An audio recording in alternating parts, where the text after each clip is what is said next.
Hello Dhaka, কেমন আছেন আপনারা? নিশ্চয়ই ভালো। আর এখন আমরা চলে যাব গান। না বাংলা না ইংরেজি, কথাগুলো শুনতে মন্দ লাগে না এই প্রজন্মের শ্রোতাদের।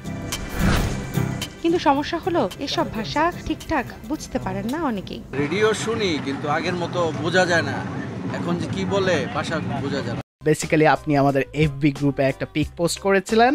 হাতে অনেক কম সময় আছে তো, and plus I have to call the other girls as well. তথাকথিত ইংরেজি ঢঙে বাংলার সঙ্গে ইংরেজি শব্দ ব্যবহার, এই দুইয়ের সঙ্গে আবার যোগ হয়েছে হিন্দিও। সব মিলিয়ে এ যেন এক সংকর ভাষা।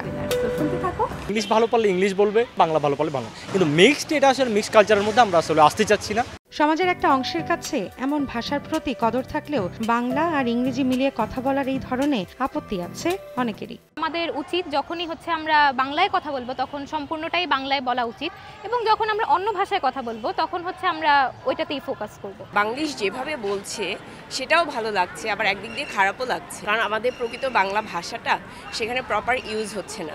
সমস্যা শেষ এখানেই না, আজকাল বিভিন্ন নাটক ও অনুষ্ঠানেও অরুচিকর শব্দের যথেচ্ছ ব্যবহার দেখা যায়।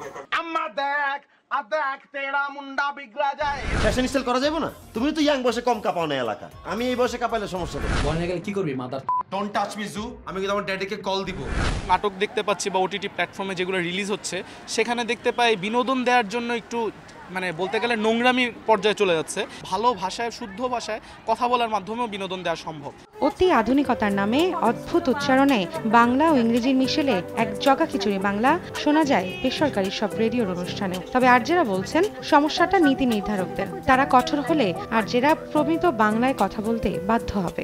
যারা একেবারে উপর থেকে এটা মনিটরিং করছেন তারা শুধুমাত্র নির্দিষ্ট মাসে নয়, সারা বছর যদি এইটা মনিটরিং করেন এবং কিছু ইনিশিয়েটিভ নেয় যে হ্যাঁ আচ্ছা একজনের কাজটা করেছে, আমরা কিন্তু এই ধরনের একটা অ্যাকশন নিয়েছি, তখন কি হয় বাকিরা হলেও একটু সাবধান হয়। যেমন আমি কোনো ফিল্টার ইউজ করি না, আমি তো ন্যাচারালি অনেক ফর্সা। এমন মিশ্র ভাষার ব্যবহার কমানোর উপায় কি?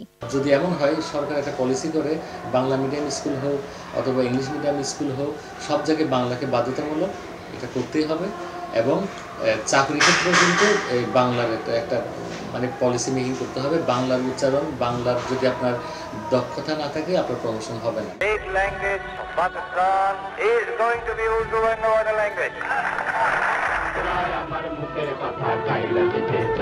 মায়ের ভাষা কেড়ে নিতে ৭৭ বছর আগে এই এক কঠিন ঘোষণার প্রতিবাদে আন্দোলনের নামে বাঙালিরা। সালাম, বরকত, রফিক, শফিক, জব্বার জীবন উৎসর্গ করে বাংলাকে রাষ্ট্রভাষার মর্যাদা দিয়ে গেছেন।